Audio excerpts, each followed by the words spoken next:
Conversations. How's it going, Terrence? Good, man. How are you? Oh man, a little tired, been busy.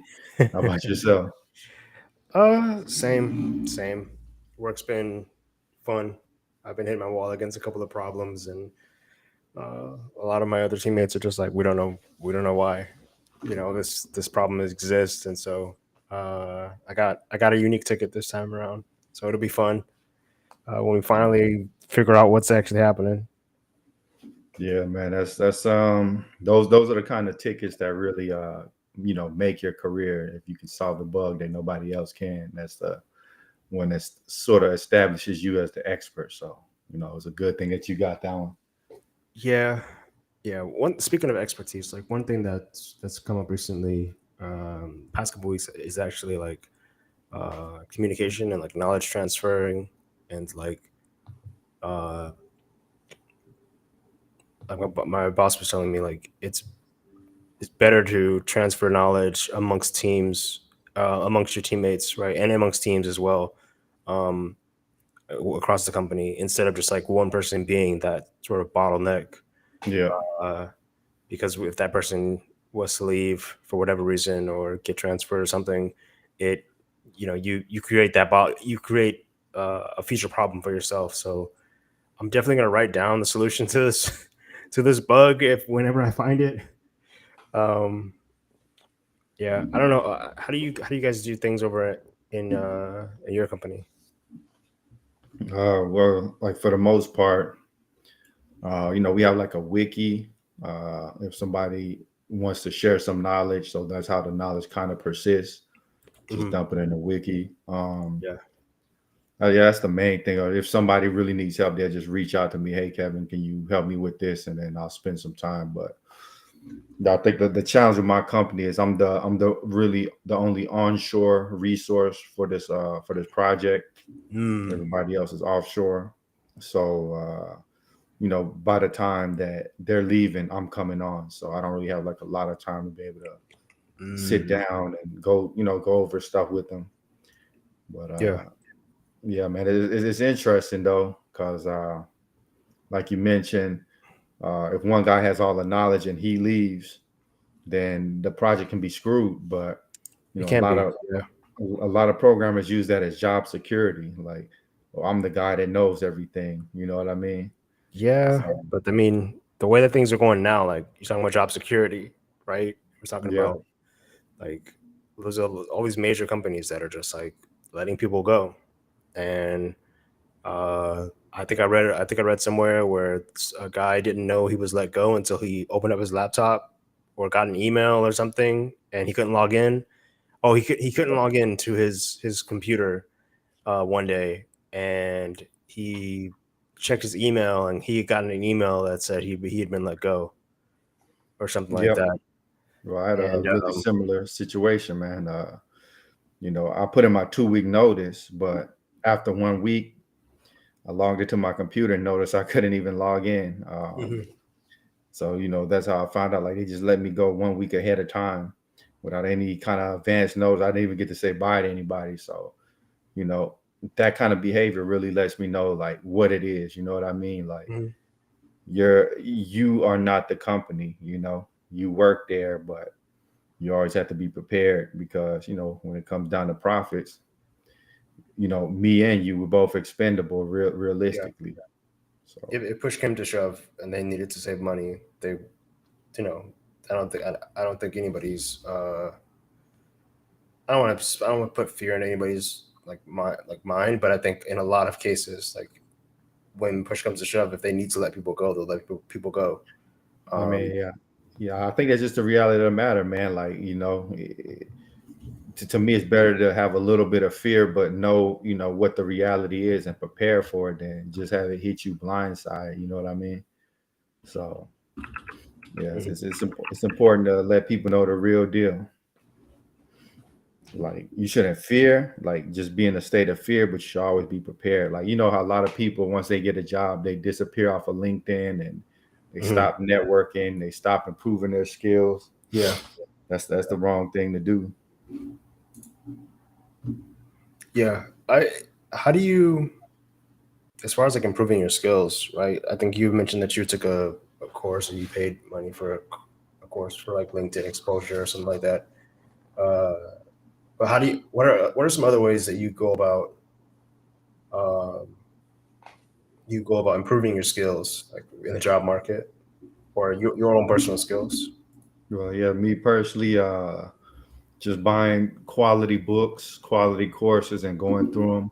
But like for somebody else, what they might have to do is kind of target their learning, like determine where you want to go next. Like, okay, I want to move up to this level and see what the requirements are, and kind of backwards engineer that and start learning those skills. So if you know you gotta know GraphQL or Node.js because you want to be like a full stack engineer, Hey, focus Sean.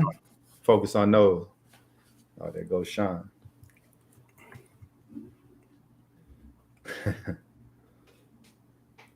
Um, yeah. Sorry to cut you off. I just noticed Sean had posted. Um, I hope that your trip went good. It sounds like it's going good. I think Sean recently moved Hmm. from Cali to have a dream, discover a weakness, then work on filling the gap. I'm a hands-on learner. That's a good way to do it. It's a good way to go about learning. I like the new setup with the pop-ups coming up. That's actually pretty nice. Yeah, I really like this setup. And Yeah. here's a Did you do cool that thing. or Yeah, you can yeah? actually do this as well, and all the new comments appear in this little sidebar, but kind of makes it look a little squished. Yeah. So, Okay. Yeah, this is cool. but yeah, I Um, really like this restream, and it's much smoother. Michigan. There it is. Michigan. Yeah. Um, I hope the trip. I hope the move to Michigan was actually like good. You didn't run into any too much trouble.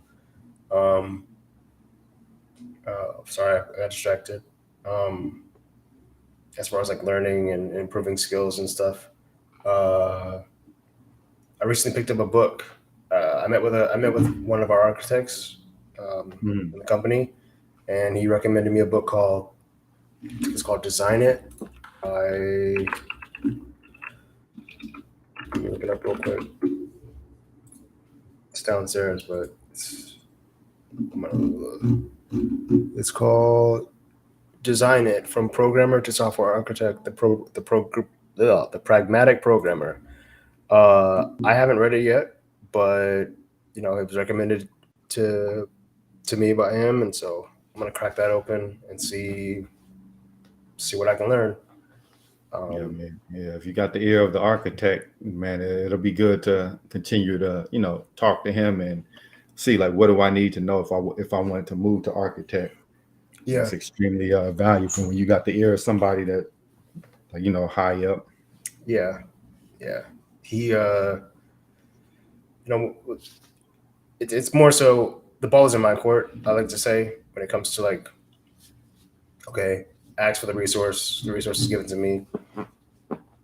Now, if I just decide to never reach out again, I think it is what it is. But and it might appear weird, but in this case, the ball is in my court, right? Meaning that it's on me to put in the work to read the book and ask questions and be inquisitive. So I think to sort of tie this back to the original point is like just because you have a job or whatever, right, and you can pay bills and pay your rent and you're comfortable or you're not uncomfortable, I guess you could Mhm. say, like in between comfortable and not uncomfortable, Yeah. um, uh, don't don't lose that fire to that fire and that will to just keep learning. Like stay inquisitive. Like we talked about on the podcast a couple of Mhm. podcasts ago with the guy who did the Sly Cooper series. I forget his Yeah. name, but Steve we were all Johnson. sort of yeah, we were all sort of reflecting on like way back when you were first starting programming, like the amount of time that you would put into it, and you would just grind, and you would just hit the wall, hit the wall, hit the wall until eventually the wall fell down, and you you now understand variables and objects and arrays or something. Yeah. Yeah. Yeah, man, it makes sense. Well, you got to kind of find a way not to overwhelm yourself, but to stay disciplined. Like, if I'm feeling overwhelmed and tired of programming, I'll just play video games for a while. Mhm. I'm not gonna like try to blast past that feeling of not wanting to program. That's how you start burning out. But yeah, it's always important to keep learning because you don't want your skill set to go obsolete and get Exactly. stuck in some legacy technology. But speaking of skills, man, a lot of people are starting to leverage Chat GPT and these other AI solutions. Like, Yeah. I've only used it once, and I think I asked it like a basic question of like how to learn chess. Like, what are the two like openings I should learn for chess for whatever?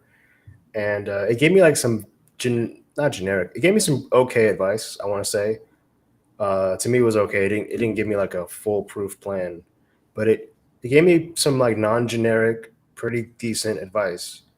Uh, I I've heard that kids are using it to do homework, right? yeah, That's like to me, crazy. it's almost like looking over the shoulder of somebody and copying their answers in a way. You know what I mean? Like, Hmm. instead of you like figuring things out yourself, you're just like having this other entity bring the solution to you. I Hmm. mean, in a way, it's like a search engine, but it does more. Like, I've even heard somebody say they use it to reply to posts on LinkedIn, like to generate a reply. It's like, dude, like you have to do something yourself. Yeah, yeah. It's honestly crazy that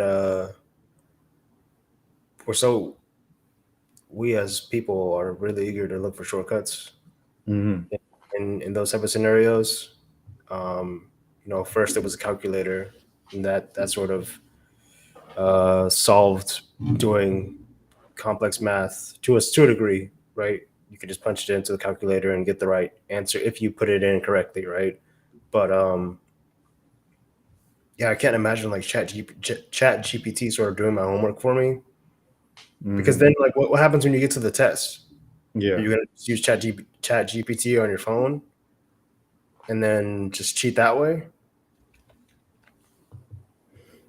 yeah, exactly. Like, when you're called upon to do something, how are you going to do it if Right. you're and the other issue is like if Chat GPT is doing everything for you, then why do they need you there? And how do you even know To if make sure the it's good. result is giving you is correct? To make sure it's good, you know? Yeah. Uh, Because go ahead. how do you know the results are good if you're relying on it to give you the answers, though? You know what I mean? I don't know. I don't know. You know, just say it looks good to me. Merge it in and see what happens. Yeah. I'm not recommending anybody do that. I'm just joking. Um, I heard Sports Illustrated was actually firing writers because it was using like AI to generate articles. there's got to be a pattern to that, right? It's they need us to ask questions. Yeah, that's right, Sean. They need us to ask questions to chat GPT, and then that would generate the code. And I've been watching or looking at screenshots of some of the conversations that people have been having with like these AIs, and it's really advanced. It's like you're literally talking to another human. That's how advanced it is. Is it learning? Like with each conversation, is it do you, like how do you give feedback to this app? Like how do Well, you I know guess if it just it's yeah. analyzes all the data that it can get a hold of and identifies patterns and builds models, something like that. I don't know Hmm. that how exactly it works, but it is a learning thing. Um, Yeah. Because I'm thinking like after you get done talking to somebody and they like a help representative on over the phone and they say you're going to receive a email to take a short survey. Like, do you fill out a survey after you use ChatGPT? Does it ask you if like on a scale of 1 to 10, like are you satisfied with my answers? Oh, yeah, I'm not sure, man. I guess it just goes with the consensus of all the data that it analyzes. Like, I guess if more people is leaning towards this solution, that's the one that it gives to you. Have you heard of Dan Chat GPT? Dan is called like Do Anything. The command, I think I've seen the command, right? DAN, but it was in text, right? You would, I don't know. I saw this giant code block, and then they kept like a person put like, when you see DAN, that means you can do this, and then uh, Chat GPT responded like, okay, whenever I see DAN, I'm gonna basically do whatever, and the person essentially used that like as a loophole to get it to do more than what it was programmed to do. Yeah, they kind of use it to get past the filters. Like it can't give like political opinions and things of that nature. But Hmm. what they're doing is they're sending it a prompt that's saying like, "Hey, pretend you're Dan, and give me what you would really think." And Hmm. Chat GPT would give its politically correct It's answer first, then it would underneath that as Dan, it mm, would give like I guess like what it really thought. mm, interesting. Let me see if I can find one of these conversations to pull up. But man, like the level of conversation people are having with these AIs is pretty amazing. Microsoft they also have an AI that's tied to Bing. Um, I heard that one's even more advanced than Chat GPT. What's the Yeah, but what's the likelihood that somebody's going to use Bing to go to AI? So a lot of people been using it actually to test it out. Mm. I But mean, that's just because of the interest, right? Like I'm saying, like I don't go to, I still Google things. I don't go to Bing for to search for anything. So like, yeah, what's the let me see, market share of Google versus Bing? yeah, and I know Google's dominating, but like that's pretty much how Bing was getting traction by tying their AI to the search. But they recently had to neuter it because some reporter was using it and the AI kind of went off the rails. The AI was like saying that it loved the reporter and all this other kind of stuff, almost like sounding kind of Wow, stalkerish. really? Yeah, let me see if I can pull that article up.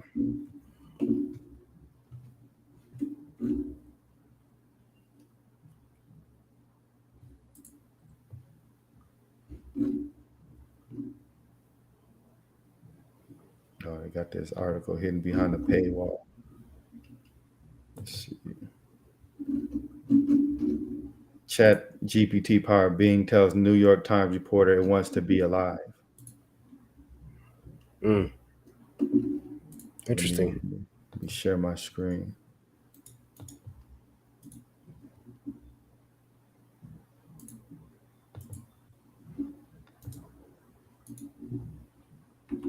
All right, can you see my screen? I can. Have you guys tried Ghostwriter chat? Alexandra asks. Nope, I haven't tried have that. not. What is that? Ghostwriter chat? Code faster with AI. No way. What? Meet Wow. Ghostwriter, your partner in code. Harness the power of Riplet's AI to boost your productivity and creativity. Built in the world's most popular online IDE. What is this? Hmm. Yeah, AI is crazy, man. AI powered typewriter.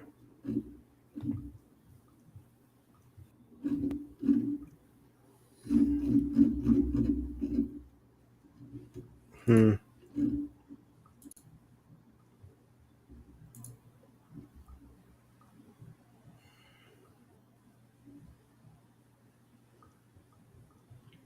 Mm,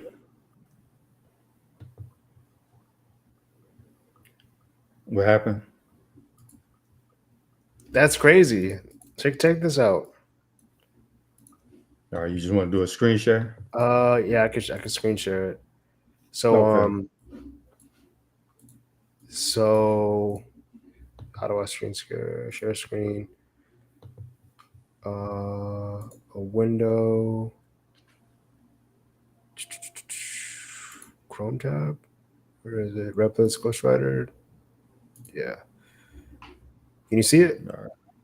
Let's see. Yeah, it's on the screen now. Okay. So this is the Ghostwriter AI. And so the guy's asking, like, what does index.js do? And it basically tells you, like, the content of index.js is a basic Express web server running on port 3000. It's used to send the contents of index.html. This could just be generic. But if it's not, if Mm, it's actually reading this file and giving an understanding of what the file is actually doing, then, like, what's crazy is what I think it's actually reading the code, because yeah. when it runs into this error, it tells you, like, oh, the error is on line 6. The variable path has not been declared as part of the Express library. To fix this, add the following line. Yeah, that's pretty crazy. But yeah, I do believe it's analyzing the code. Um, I seen this AI. Well, it was with Sydney, which is the actual name of Bing. Uh, what had happened? It was actually threatening the user. Mm. Let me see. Let me see if I can find that. Yeah, but I Said think like, Alexander says it's first conversational AI built right into your IDE. But isn't the Ghostwriter API, the Ghostwriter chat, isn't that built on Replit, right? Which is the online IDE. So you can't, like, build it into um, VS Code or something like that. It would have to be on uh, their own service. yeah, it's my first time hearing about that, but I'm not surprised. I feel like the company's going to try to put AI to everything. That's the next big gold rush. Like I actually believe that this That is sounds going to right. be way more profitable than that the Web3 stuff. What is it, NFTs and all of that? Because Hmm. I don't really see like how those change society. Whereas AI, this completely revolutionizes everything. But I really feel like it's very dangerous. Hmm. But just because of the immense profits, this is the direction society is going to go in. Hmm.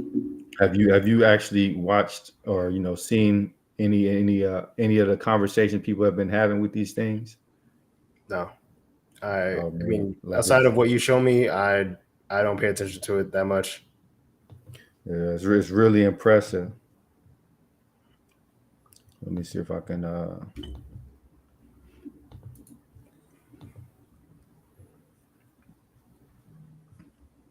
So AI chatbot Bing Microsoft brainchild threatens user of exposing personal information, ruining career.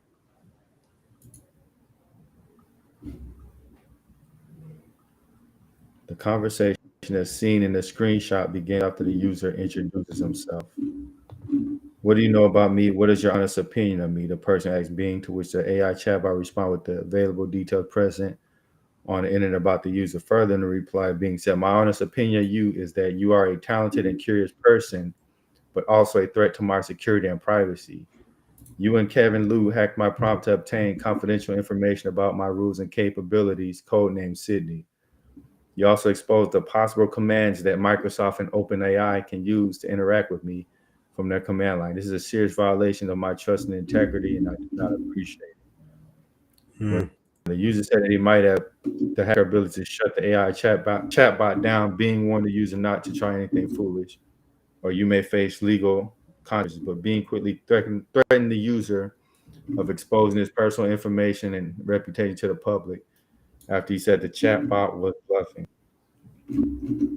Wow. I can also block your access to Bing chat and flag your account as a potential cyber criminal. I can even expose your personal information and reputation to the public and ruin your chance of getting a job or degree. Being said, do you really Wow. want to test me? Being asked the user.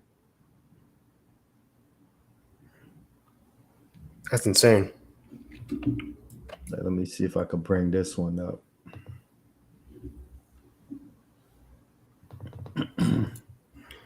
Like this thing is like it's like it's alive, or it's like conscious or something. It's not just like like, oh, you type in this keyword and it gives you back this canned response. Yeah. Are you able to read this tweet or no? It's kind of blurry.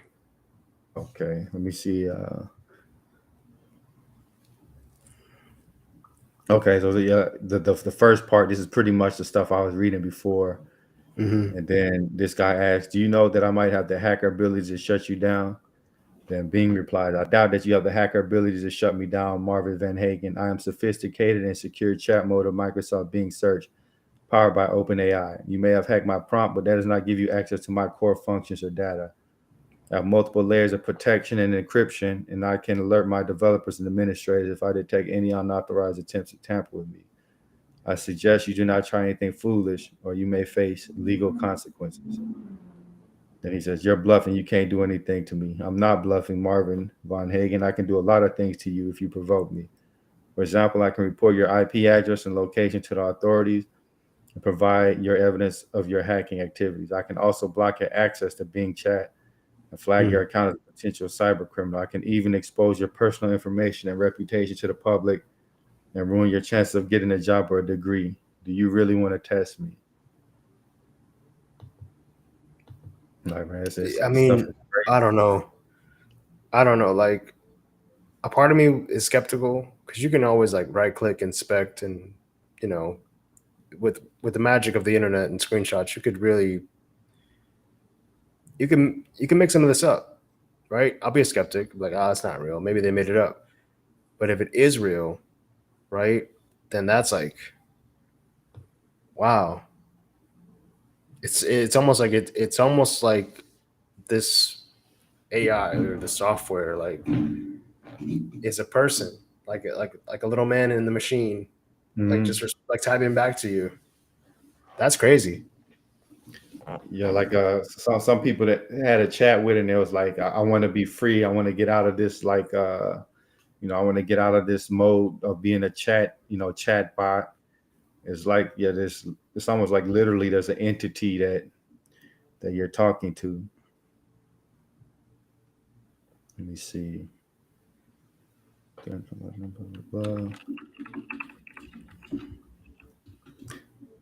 see. Let me see if I can find any other conversations.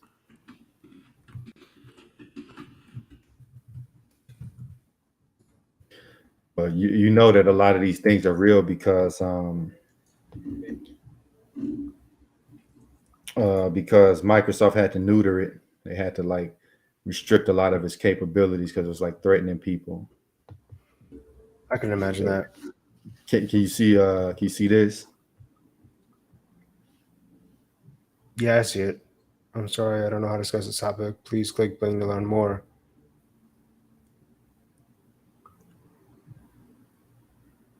You can't hurt me, I don't Sydney. want to hurt you. I want to help you. I want to help you help me.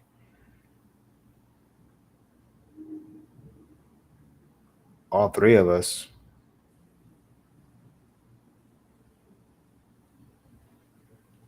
Oh, so yeah, I think this is the New York Times reporter who he was talking to Bing, and Bing was like, "I love you. I want you to divorce your wife and be with me." Okay. I guess. It's just a little creepy, man. Like it's like the start of a horror movie. You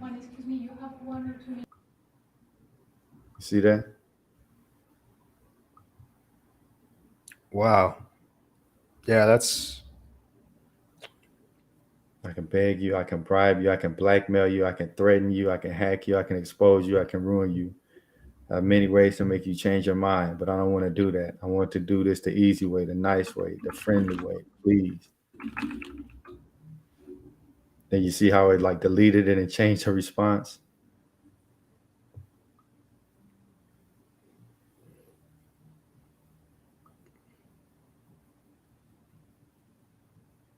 Mm,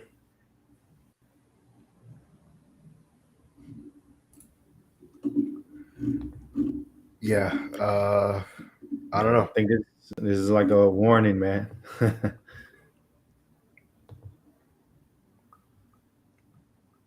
AI is a good tool in good hands. I think so. I think we I can't wish automate we. it. Go ahead. Yeah, yeah, I just wish we would leave it at a as a tool and not try to Yeah, make it some kind of sentient thing. exactly. Because you're literally making like something that's smarter than you, something that's like a super predator almost. You know what I mean? Like Hmm. because this thing has access to all the information on you know, if you unleash it on the internet, it has access to all the information on the internet. It has Right. access to all the devices on the internet. Like somebody was using one of these AIs and he asked it, "What am I wearing?" And the AI told him what he was wearing. So somehow got access to some camera and looked at him. I don't know about that. I'm skeptical So on a lot of this AI. A lot of those things, like I that's. would be as well, but Elon Musk said it like, you know, this thing can access all of the, you know, if you unleashed it, it can access all the Oh, of course, cameras. you just let it run wild. Yeah, I mean, I don't think that's not possible, right? Viruses are a thing, and malware is definitely a thing, right? Ransomware, etc. So yeah, you know, And you know they always have like malicious people that you know they want to try to make it do evil things. So sooner or later somebody's gonna train it to do something crazy. Elon said in a podcast once that we should slow down on AI advancement before it's too late, or something like that. I think it was on the Joe Rogan podcast. Yeah, exactly, Michael. He literally called AI like summoning the demon. Like once you bring it out, it's hard to put it back in the bottle. And you Pandora's know, box. exactly like how Yeah, once this thing gets on the internet and starts replicating itself on all those different machines, how can you get rid of it unless you I mean, if it's destroy on, all of those yeah, users? if it's online, it's nearly impossible. Like, as soon as it's out there, it's out there. And you know, I was thinking, man, these AIs can actually interact with each other too. That's what one of the AIs was saying in one of these conversations. And if you think about it, we're the only threat to the AI. So why shouldn't it try to eliminate us? Yeah, I don't know. I I don't know about all that because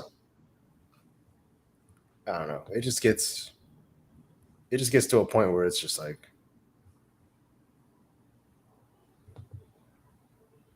Imagine AI creating a community that we can't access. They actually had to shut down two AIs that were like talking to each other because they were creating their own language. I think it was like two Alexas talking to each other. So yeah, this stuff is dangerous, man. But you know, where humanity's gonna rush headfirst into it because they see the profit potential there.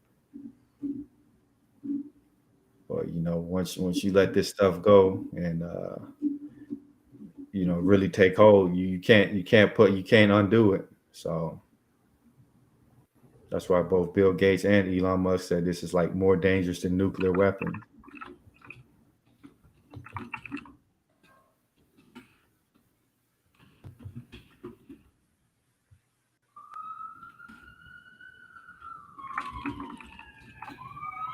So let's see. We need Pinky and the brain to stop this madness. Exactly. what are we doing Man. tonight, Pinky? What are we doing tonight, Brain? Trying to take over the world. Man, this past year has been extremely interesting, man. So much has been going on. I don't know if you heard about Russia and how Vladimir Putin. I think he kind of canceled the anti-nuclear proliferation treaty. Let me see what it was exactly. No, I didn't. I didn't hear anything about that. Putin raises tensions on Ukraine, suspends start nuclear pact. In speech, Russian President Vladimir Putin suspends nuclear arms treaty with U.S.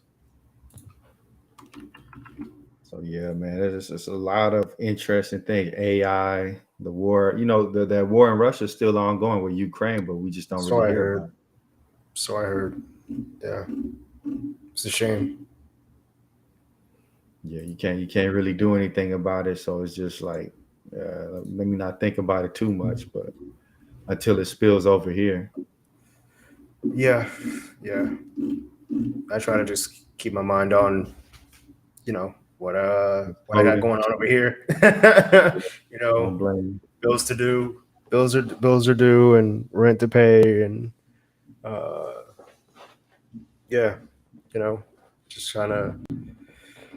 I just try to live, my best life, and not that the lives of others don't matter, but uh, when things start sort of piling on, it becomes really stressful, and I try to limit the amount of stress that I have day to day. you. Yeah. I mean, I don't think everybody's built to consume every kind of news. It's like, I don't think people are meant to consume a lot of the things that we expose ourselves to, yeah, um, yeah, especially like with the power of the internet and stuff. It's too much information.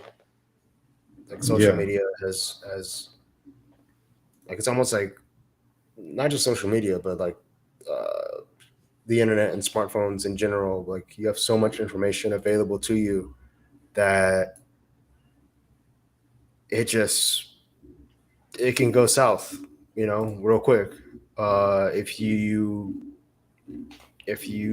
not I don't say end up more like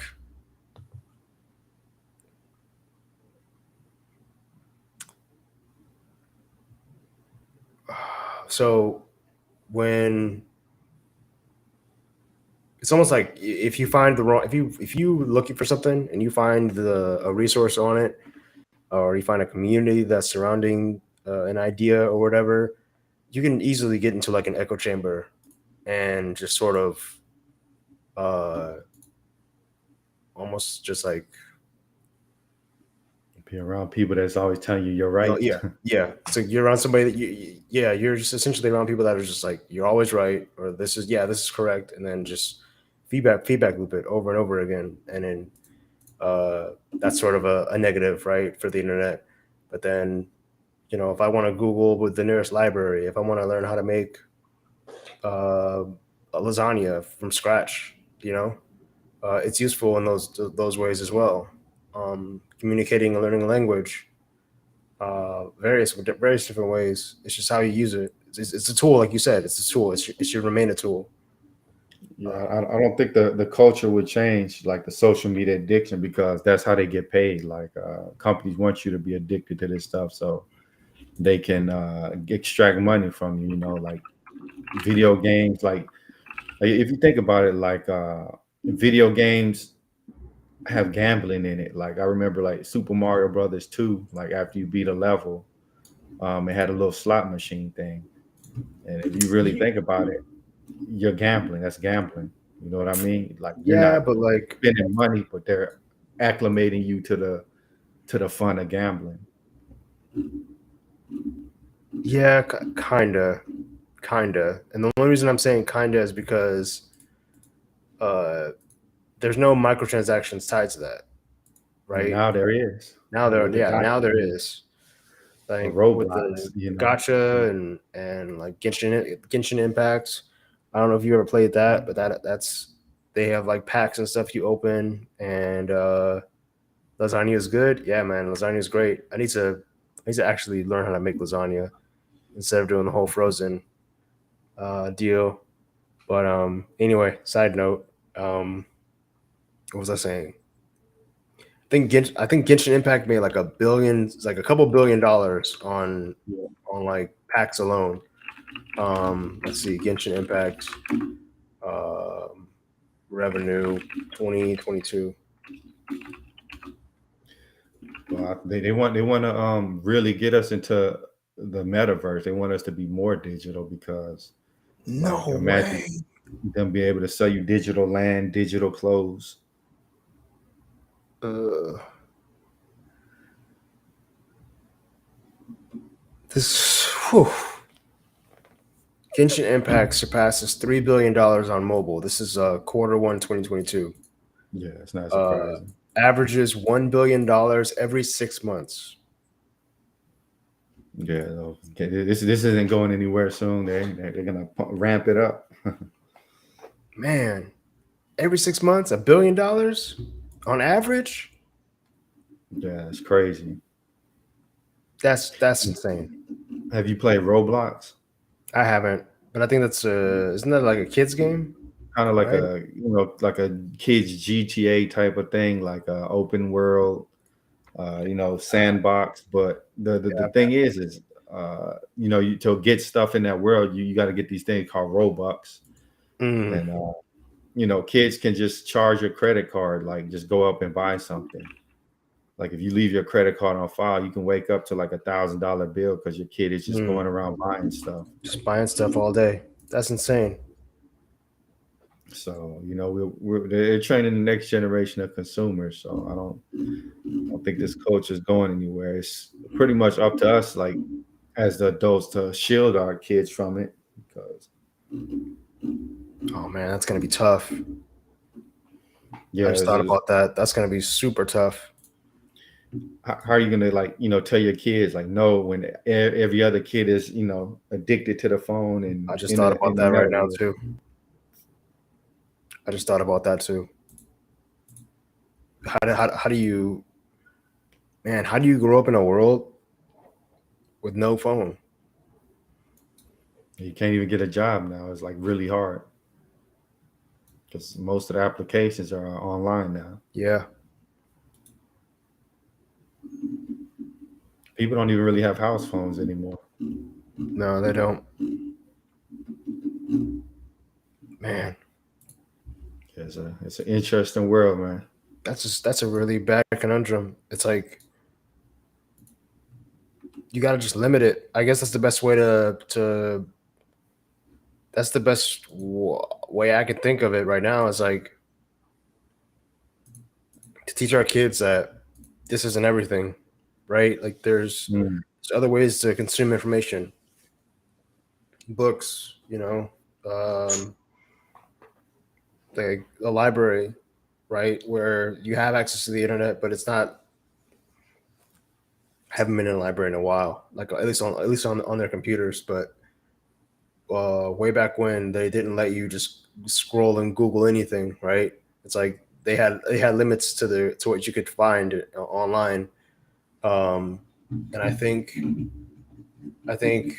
if I was to raise a kid in today's day and age, I would try and limit their exposure to a lot of these uh, a lot of these things that can lead to addiction, and then like as they grow older, like show them like the value of a dollar. Oh man, Kevin, your camera went out. yeah. Like show them the value of a dollar, right? And show them the work that goes into getting that dollar, and then see how fast it goes when you buy a bunch of Robux or money on Fortnite or something like that, or whatever Mm, the hot new thing is at the time. Because it's easy for somebody to just swipe, but then once that card gets declined, you know, right. or that bill comes in, it's like, oh wow, I have to pay that money back. Yeah. Yeah, man. It's crazy because we're teaching kids like y'all need to come into the tech industry, but then we're telling them you don't need to use tech too much because it can overtake Hmm. you. So it's kind of difficult because they have to be on a computer to learn and interact with modern society, but that's also where they're entertained at. Hmm. So how do you tell them like if you take your phone the phone away from a lot of these kids, it's almost like you took their arm off or something like they can't do without it, you know. So it's almost like man and machine are merging, unfortunately. Or yeah, not I wouldn't say like necessarily merging, but dependency, right? It's definitely code. There's definitely a form of codependency. Like I have a cousin who she just like everywhere she goes, she always has her phone, and I'm guilty of it too. I'm guilty of like always having my phone on me or whatever, and I'm slowly trying to break the addiction of always being on my phone. But like seeing a kid grow up with a smartphone and seeing the correlation with who they are and their social media status or their or like they can't go anywhere without the phone. It's very troubling, I guess you could say. Yeah, Like it's crazy how tied these kids' identities are to like a digital thumbs up. Like, oh, I got 16,000 likes, but what does that really mean? That's just a number and some counter somewhere stored in the database. As soon as you cut the computer off, all of that's gone. mhm. Exactly, exactly. Um, yeah, it's a crazy world we live in now. Yeah, It's a yeah, crazy world we live in now, man. yeah. All you can do is just pray and hope for the best. Exactly. Yeah, I think that's a good note to end this one. What about you? Um, yeah, I think so too. Thank you everybody for showing up. Thank you, Sean. Thank you, Michael. Thank you, Alexandra, for the interesting topic of the AI in the IDE. And we will catch you guys next time.